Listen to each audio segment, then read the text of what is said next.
this session is standing between you and lunch. And we've then decided that because this is our last part of the program for the young parliamentarians, lunch is supposed to be between 12 and 2 o'clock. But we would be able to conclude this session by 1 o'clock and know that we've got the afternoon free. But we don't just have the afternoon free, but we've invited the young parliamentarians for a small excursion after this. And the Honorable Kumbaqa is busy facilitating that from the Speaker's office. So I would like us to be able to proceed to the last session of the day, which is the most important one for us. Again, my name is still Bagole Notata. And I would like us to understand that we've had various presentations given to us from yesterday. We've had various discussions as young parliamentarians about three key important topics around the theme that we've adopted in the G20 presidency as South Africa, which is global solidarity, equality, and sustainability. And we have now culminated to a final end product or a document that has summarized what our inputs are, but not just our input here as young parliamentarians must not just be words, but it must be taken into action in the various parliaments that we serve in our different countries, so that ultimately this document becomes here as young parliamentarians must not just be words, but it must be taken into action in the various parliaments that we serve in our different countries, so that ultimately this document becomes P20 Young Parliamentarians Outcome Document, which is something we'd like to formalize, as this is our inaugural session, the first session that we're starting for young parliamentarians of the G20 countries, and we'd like to see this go forward so that we're able to track the decisions that we make here and ultimately be able to build more onto the countries that we already have here. So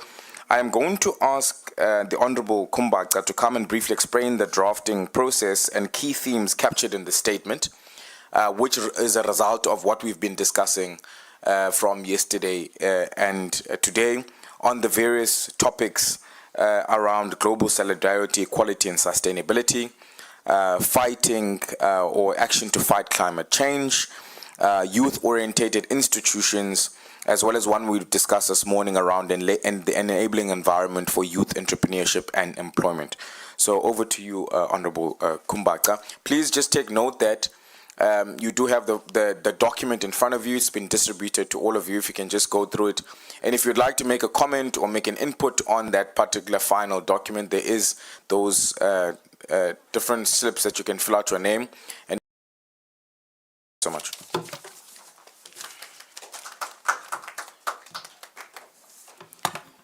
Thank you very much, Chair.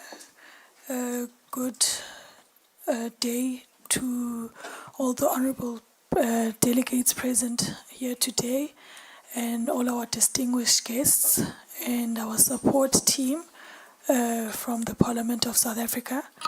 Once again, my name is Andisiwe Kumbaqa, and I'm a member of the National Assembly in the Parliament of the Republic of South Africa.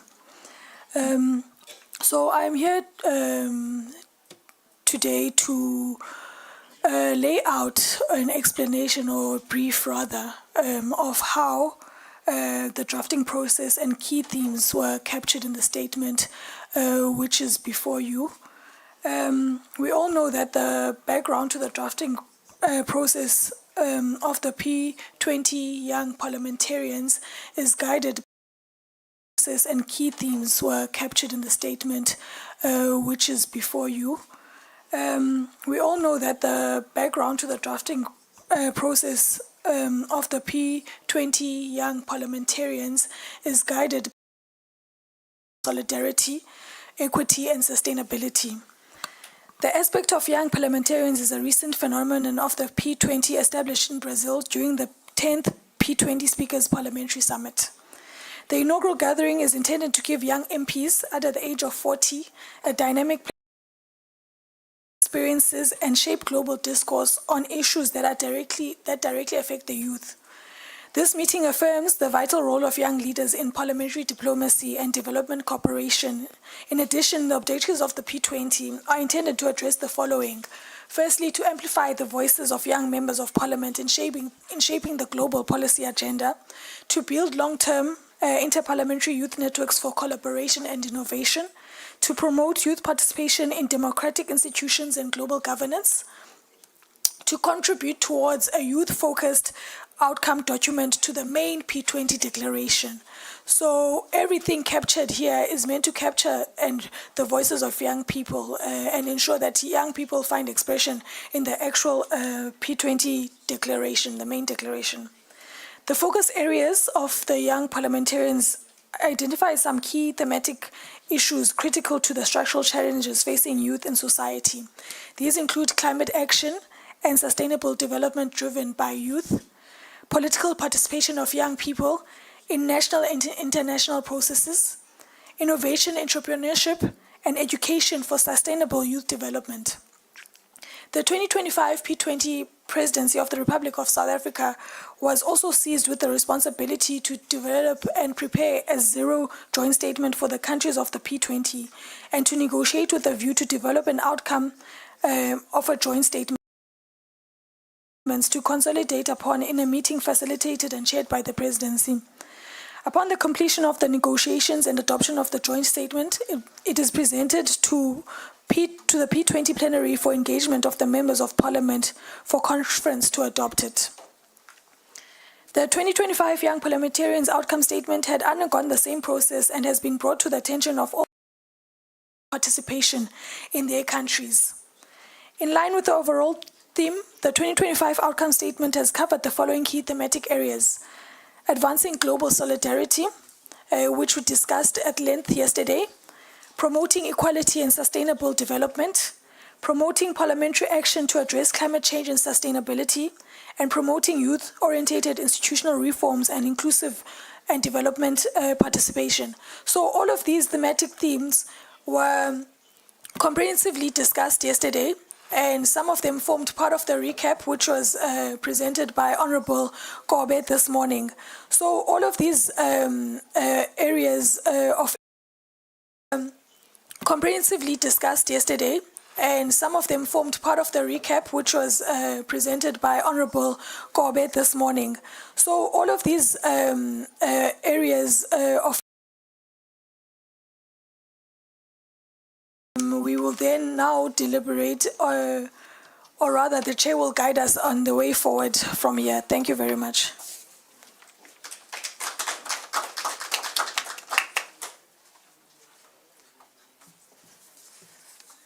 Thank you so much, Honorable.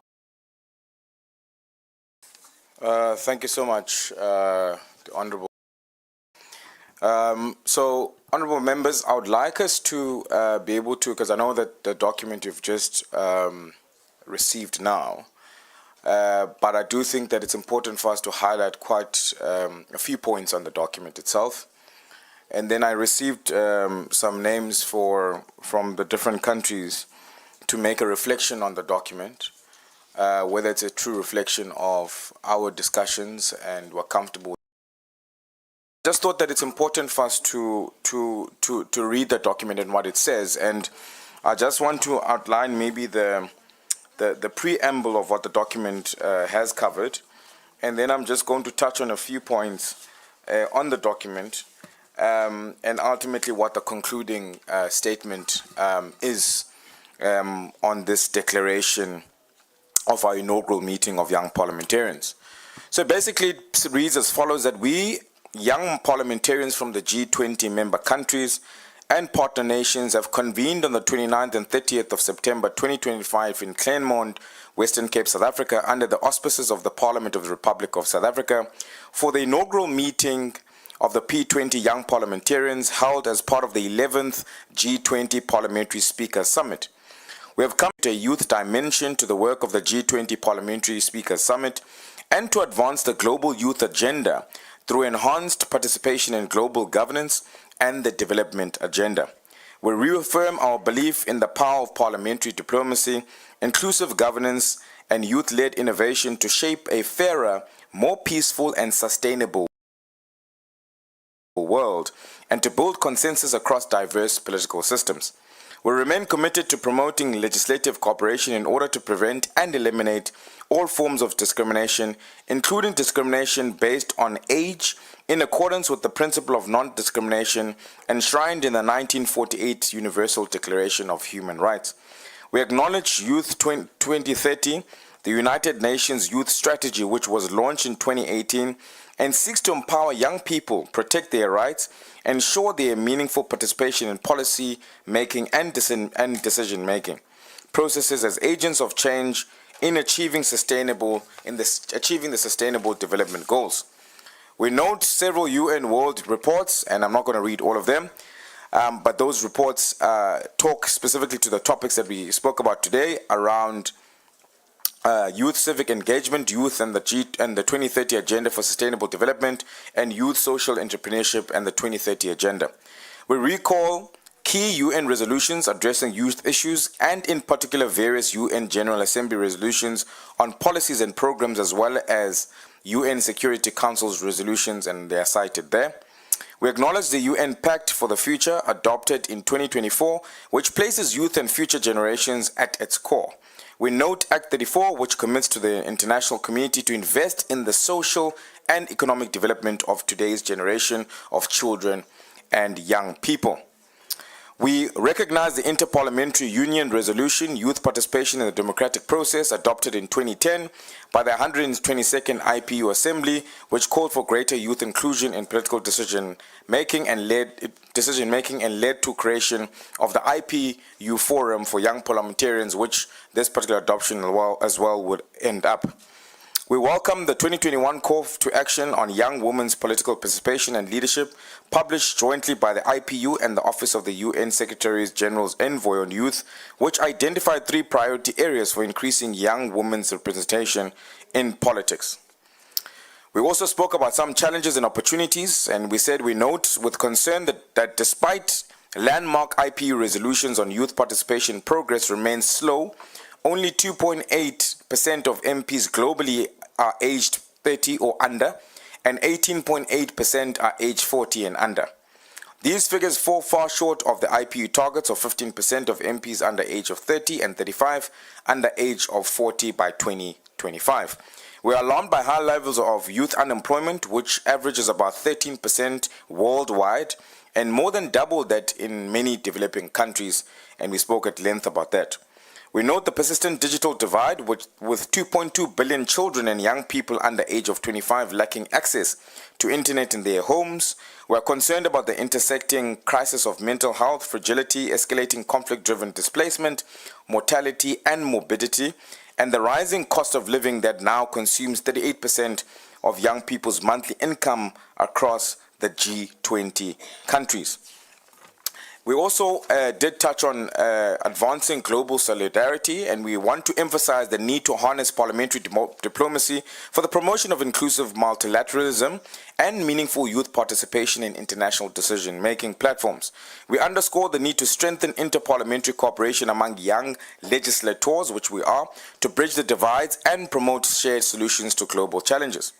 And for us to promote equity and sustainable development, we call for intensified efforts towards the elimination of all forms of discrimination and inequality, including on the grounds of sex, race, disability, and economic or social status, as well as towards the elimination of the digital divide.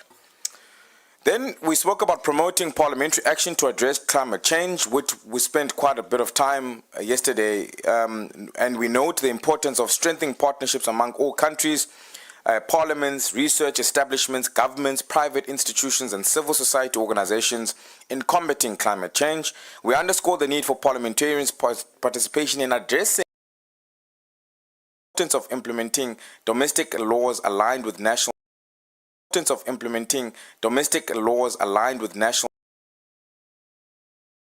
spent quite a bit of time yesterday, and we note the importance of strengthening partnerships among all countries, parliaments, research establishments, governments, private institutions, and civil society organizations in combating climate change.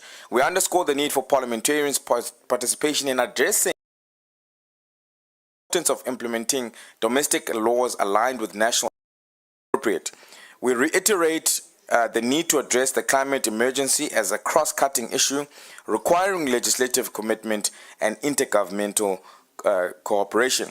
We obviously commit to adding valuable youth perspectives through our participation and involvement in legislative processes, from reviewing legislations and budgets to using oversight tools to monitor government implementation of these policies. Then we spoke about promoting youth-oriented institutions or institutional reforms and inclusive political and development participation, where we acknowledge that parliaments, through their legislative oversight and accountability and public participation functions, are well positioned to advance the development of young people as builders of communities and agents of change. We call upon senior parliamentarians, governments, and international organizations to institutionalize youth participation and integrate youth perspectives in all policy processes through youth mainstreaming. We call upon the G20 Parliamentary Speakers Summit to consider establishing a P20 meeting of young parliamentarians as a permanent component of the P20 process, providing platform for young MPs to inform global legislative priorities. Then we went on to call upon fellow young leaders, which all of us are, to continue mobilizing for transformation within national parliaments and communities, as well as via global platforms. And I'm not going to list all those points there, but one of them is considering youth quotas, aligning the age of eligibility with that of voting, supporting youth channels in Parliament, empowering young parliamentarians, mentoring young aspirants, and advocating for youth participation. And lastly, with all of us being here, we want to, as young legislators, reaffirm our dedication to harnessing parliamentary diplomacy to foster a world that is fair, united, and sustainable. We recognize our shared responsibility in building bridges across nations and generations, and we commit to being proactive agents of change, dialogue, and resilience. Obviously, we express our gratitude and we also take the honor of having been the P20 presidency country, and we commend all young parliamentarians who contributed to the success of this gathering. Their collective expertise and commitment have shaped these deliberations and strengthened our resolve to advance youth participation in G20 decision-making processes. And these are just some of the highlights on the document itself, and there is more detail, obviously, that is on it. And I would like now to invite the different representatives of the different countries to make their input or their statements or their pledge towards this outcome document that we would like to adopt at the end of this particular session, with one key point that says this particular forum of young parliamentarians must be established as a permanent feature of the P20, which will build on to more countries to join in for us to be able to work on the decisions that we do take here. I would then like to start with Angola. If you'd like to make any pledge or contribution or comment or suggestions on the document, that will be followed by Mozambique, thereafter Turkey, thereafter Russia, and then thereafter Algeria, and then South Africa. If we can take it in that order. You can speak from where you sit seated. If you find, you can just indicate that you're happy with the document, then we can keep it going. Just onto the mic, if we can use that.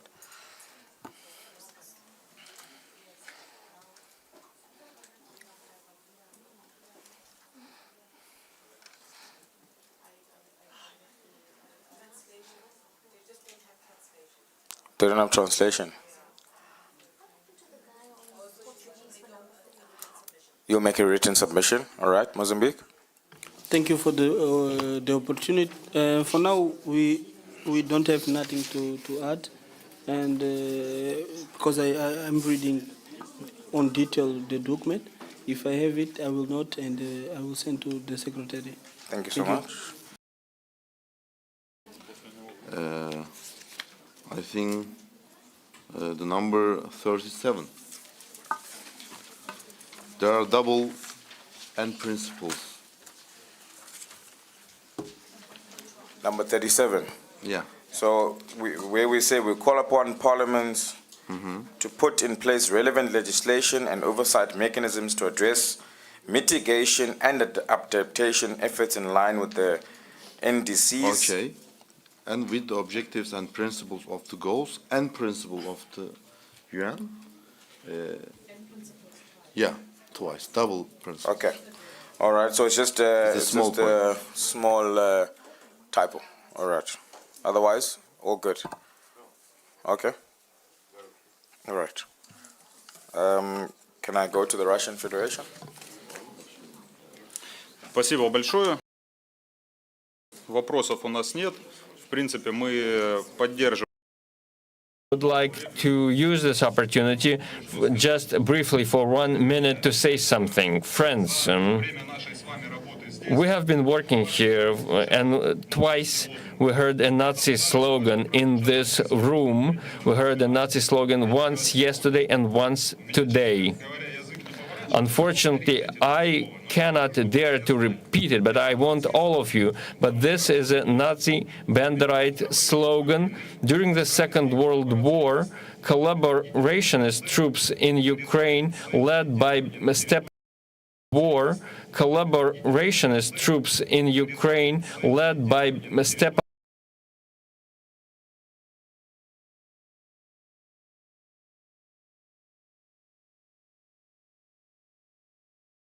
without sparing women or children or the elderly.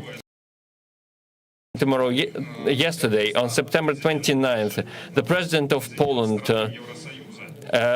President of a European country and an EU country, submitted a draft law to the Polish Parliament, which institutes criminal charges for spreading this Banderite and for using this slogan that we've heard in this room. Just think about it, that we're here to discuss peace and economic development. This is why the G20 was created, as I've said yesterday, but unfortunately, we heard what we heard. So if anyone wants to discuss the root causes of the conflict I'm referring to, I'm ready to request the chairs, the South African hosts, to everyone understands what is going on. Let's steer clear of injecting this political agenda into our debates. We're here to contribute to the well-being of our countries the best we can, while some are doing the opposite. What some are doing here does nothing to contribute to our constructive efforts. Thank you for your attention. Thank you for that from the Russian Federation. I wish maybe at a differentiation of this to indicate which slogan that is, so that we know exactly what was referred to. Because maybe some of us may have not have picked it up. But one thing I want to agree with is that we are here to build global solidarity. We want sustainable peace in the world generally. And I think that the contributions that we've made on the 4 different topics that we had today, sharing our experiences in our different countries, and ultimately culminating in what we would like to take on in our different parliaments, is very, very important. And I think that the outlook must always be like that. The spirit that we engage with each other must be constructive. It must be building sustainable development across the world. And let's see what we can learn from each other for us to be able to live alongside each other. Because there are future generations that have to inherit whatever decisions that we make in our different countries and the laws that we make in our different parliaments. And we'll have to still live in this world. So I do think that we all agree on that. And where slogans are chanted or divisions is caused or unnecessary conflict is baited, we must avoid that at all costs and address it head on. Because that is not the spirit in which we meet. And I think the topic that and the theme that we've chosen in South Africa around sustainability, sustainable development equity is very, very important. So I just think that if there was any offense given, that we apologize for that, but obviously we'll have to look at it and what was said in this room. But I want us to be able to focus on the future and what we need to develop for the future.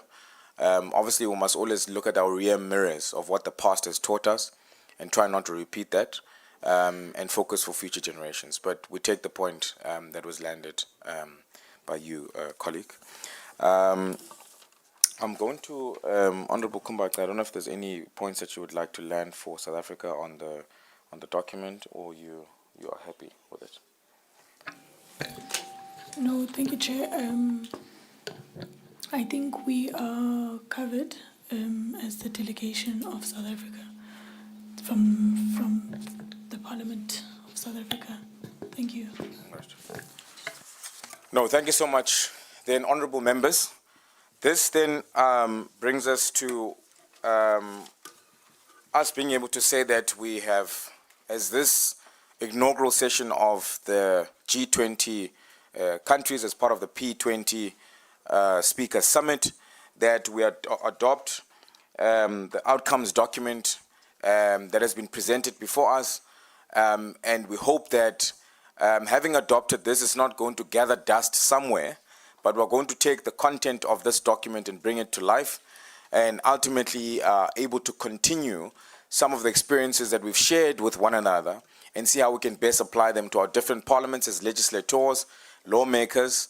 We've got an oversight responsibility to our different executives, and to make sure that policy makers obviously live up to what we have now adopted today. We will obviously have to take into consideration just the one country from Angola that said they may make one or two written representation if there is a need. But I think generally in principle we all agree that this document is adopted, and we can just put our hands together for us being able to culminate and bring this to life at the end of our own session as young parliamentarians of the G20. Yes. Okay, you do have a written. Cool. No. Cool.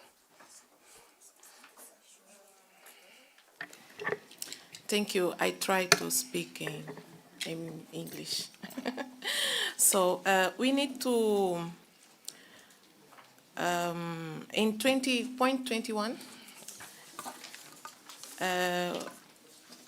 so we need to adding real police, so English. Real positions and programs with real funding that meet your employment for young. Okay. So Understand? that's an addition that you would like to make? Yes, Okay. yes. Because it's some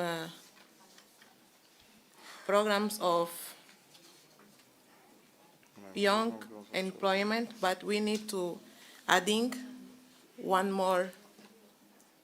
You understand me? Yes, I do understand you. You're And saying that we need to add a line Yeah. that says we need to focus on real employment funding that is going to fund. Exactly. I don't And think policy and yes. programs. And policy and program of young people. Yes. Okay. Thank Colleagues, you. I don't know if the drafting team at the back there, if you can just formulate just one sentence for us on that input, but we'll liaise with you. But it basically, colleagues, is saying that if we can just add a line that says, on point 29, we are alarmed by the high levels of youth unemployment, which averages about 13 on that input, but we'll liaise with you. But it basically, colleagues, is saying that if we can just add a line that says, on point 29, we are alarmed by the high levels of youth unemployment, which averages about 13.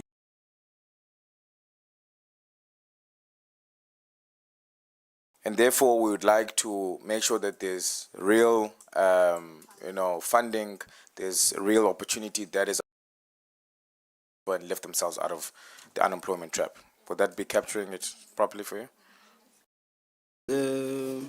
The same point, we need to create an exemption for this project that the government give to young people. Exception in first of all in the youth that that has received the fund to implement this project in the age of under 14. So you're suggesting that we propose to our different parliaments and our governments for an exemption for young people under 40 who do what? Based on what? I just want to understand the... Speak in Portuguese. Okay. Maybe it's more easier. Do we have translation at the back? No. Are they not back yet? We still don't have translation for Portuguese. We do. Do we? Are they back there? Do we have? Okay, you can speak in Portuguese. Ok, muito obrigado. Na verdade, eu estava a tentar explicar que neste ponto 20, Unfortunately, temos a questão de que muitos dos projetos que beneficiam os jovens ou que os jovens se beneficiam da idade interpretation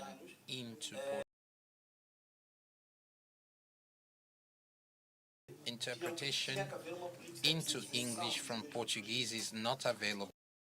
Okay, but I write it. Let's do this, because I think those are very minute points. I think those are very minute points.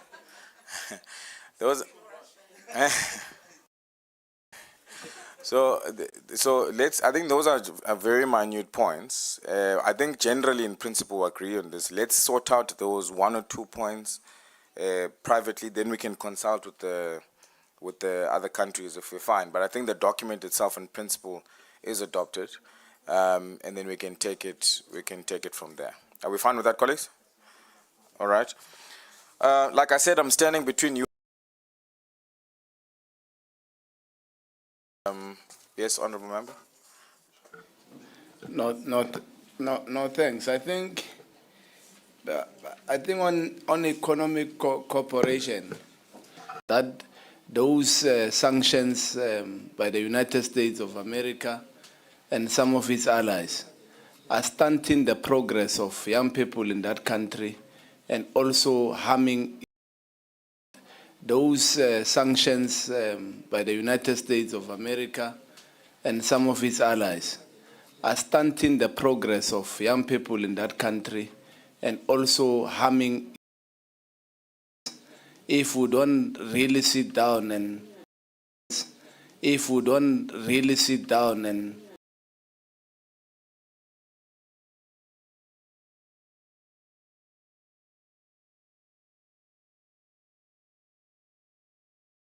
it can happen to any of our countries, that you have these undue sanctions that are being placed by people who want either the resources of Zimbabwe or who want to actually intervene somehow economically in that country. So I think we have to push for a diplomatic resolution to whatever challenge undue sanctions that are imposed on it. And those sanctions have been there for now more than a decade.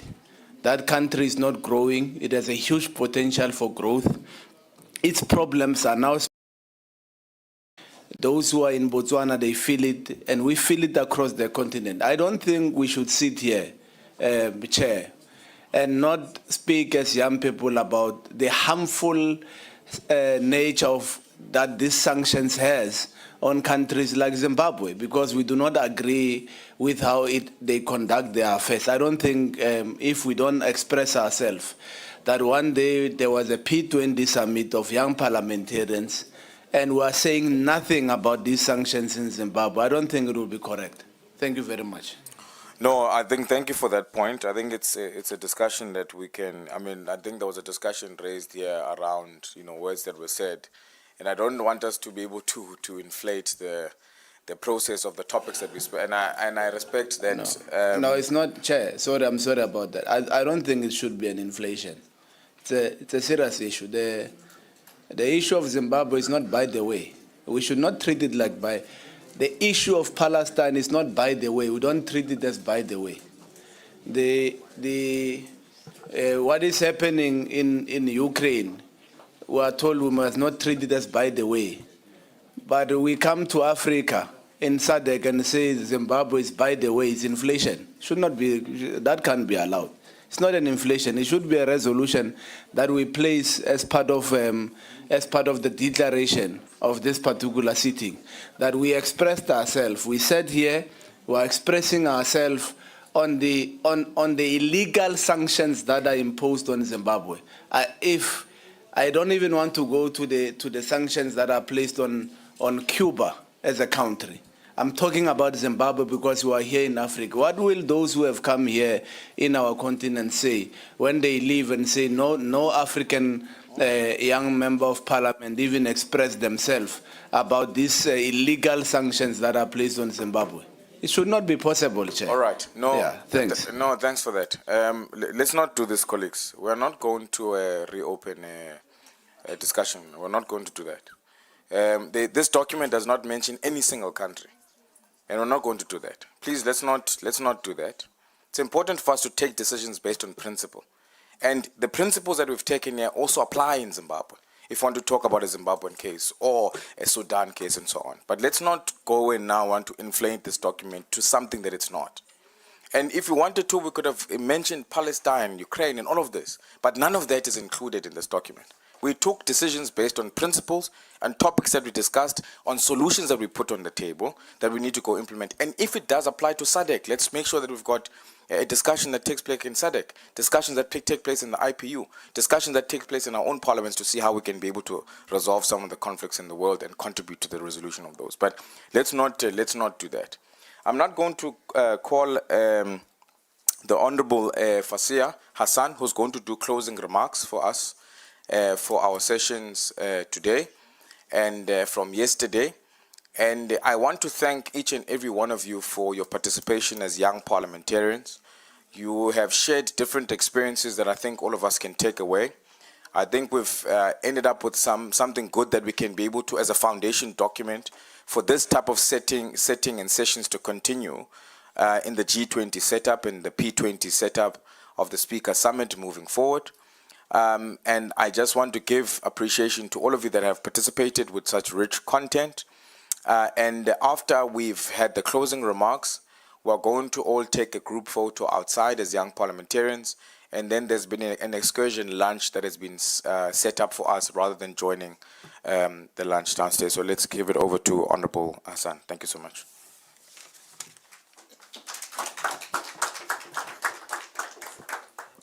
Thank you very much. For the last time in this P20 Youth Parliamentarian session, my name is Fasia Hassan. I'm a member of the National Assembly in South Africa, and I'm from the province of Gauteng. Honourable members, fellow young parliamentarians, distinguished delegates, friends, over the past 2 days here in Kleinmond, South Africa, we have lived through a historic moment. For the first time, young parliamentarians from across the G20 and beyond have gathered under one roof, united not by what divides us, by what we share, our responsibility to the present and our duty to the future. We have come together under South Africa's presidency of the G20, the first roof, united not by what divides us, by what we share, our responsibility to the present and our duty to the future. We have come together under South Africa's presidency of the G20, the first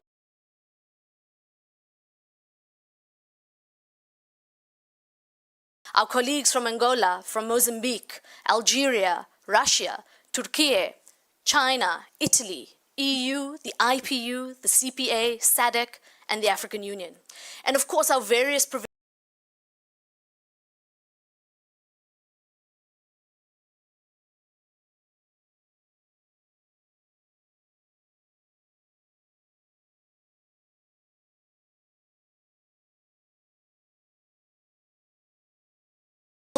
diverse and intergenerational character of this gathering. But it is more than that. And solidarity matters more. For Africa and South Africa as the host, this meeting is not just a diplomatic milestone. It is proof that Africa is no longer a spectator in the global decision-making process. The African Union now sits permanently at the G20 table, and South Africa,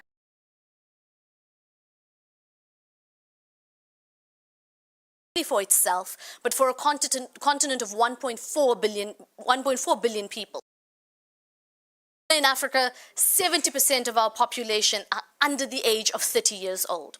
And by 2050, we will be the largest working age population in the world. And it is not a weakness, it represents possibility.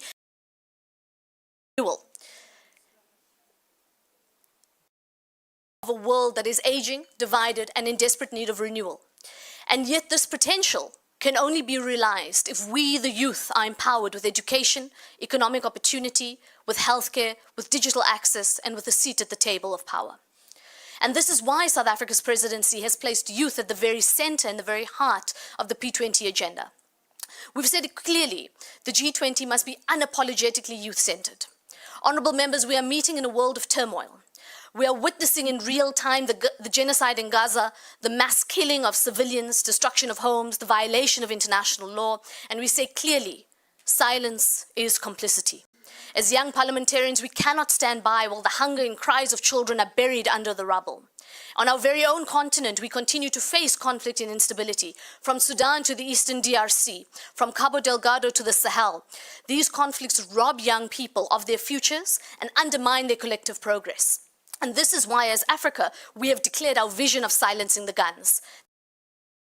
To the eastern DRC, from Cabo Delgado to the Sahel, these conflicts rob young people of their futures and undermine their collective progress. And this is why, as Africa, we have declared our vision of silencing the guns. Parliamentarians has been a reminder that hope is not naive, hope is a discipline. Parliamentarians has been a reminder that hope is not naive, hope is a discipline. Parliamentarians has been a reminder that hope is not naive, hope is a discipline. It is to climate action, demanding that parliaments across the world pass laws that leave no one behind while ensuring climate justice. To scrutinize budgets for climate finance and to push for a just energy transition that creates green jobs for youth and those in carbon-intensive industries. We've also called for youth-orientated institutional reforms, from quotas that guarantee youth representation to youth caucuses and mentoring and training that make parliaments more open to people like us who are young. We have demanded action on entrepreneurship and employment, unlocking finance, innovation, to make this P20 Young Parliamentarian Meeting a permanent feature of the G20 Parliamentary Speakers Summit, so that this gathering is not the last, but the first of many. And now South Africa's presidency has been anchored in the theme we spoke about, but the important point here is that parliamentary diplomacy means that the work of politics is not left only to the executives and to our diplomats, but the people, through their elected representatives, through us, have a voice in shaping the future of the world. And when young parliamentarians take up that role, diplomacy itself is transformed. It becomes bolder, more creative, more accountable to future generations. And this is why today's meeting is not only symbolic, it is also substantive. It is proof that the youth were not future leaders, were leaders of the here and the now. Colleagues, as South Africa prepares to hand over the P20 and ultimately the G20 presidency to the USA, we do so with a challenge and a hope. And the challenge is this: to build on what we have started.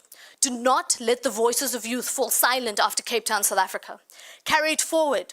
Make the meeting of young parliamentarians a permanent fixture of the P20 in Washington for future hosts and for generations to come. And the hope is this: that the USA, as the incoming host, will also ensure that young people are not relegated to the sidelines, but are at the center of the P20 process. I also want to thank our South African parliamentary team and the many different groupings, from research to international, as the incoming host, will also ensure that young people are not relegated to the sidelines, but are at the center of the P20 process. I also want to thank our South African parliamentary team and the many different groupings, from research to international,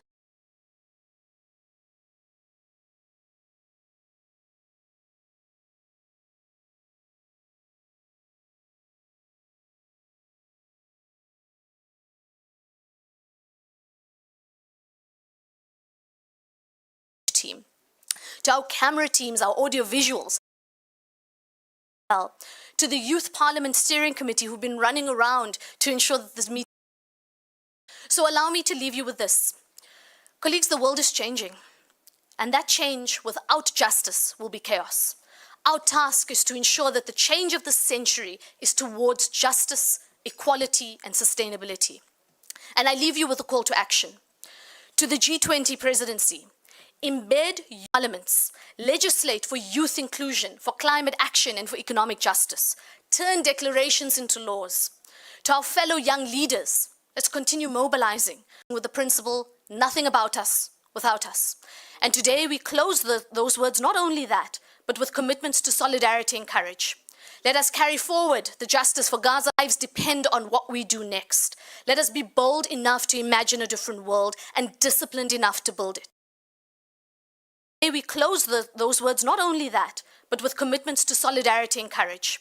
Let us carry forward the justice for Gaza. Lives depend on what we do next.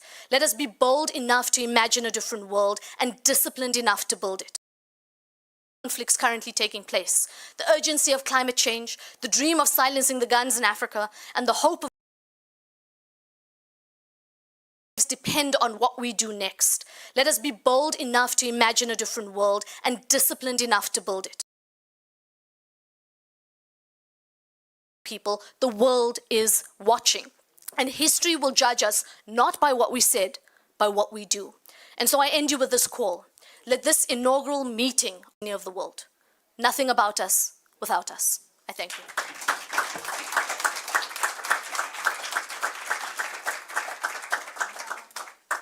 Thank you. Outside, right in front of the sign of the P20 summit. Honorable Hassan, for those powerful closing remarks, can I just ask that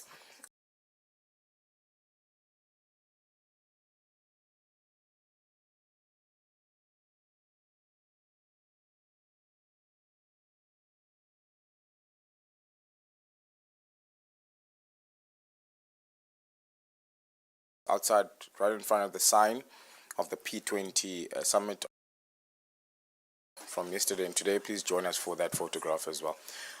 Thank you so much, colleagues. Closed. Okay. Then for the excursion, for those that are for the lunch and excursion, we're going to, after the photograph, there will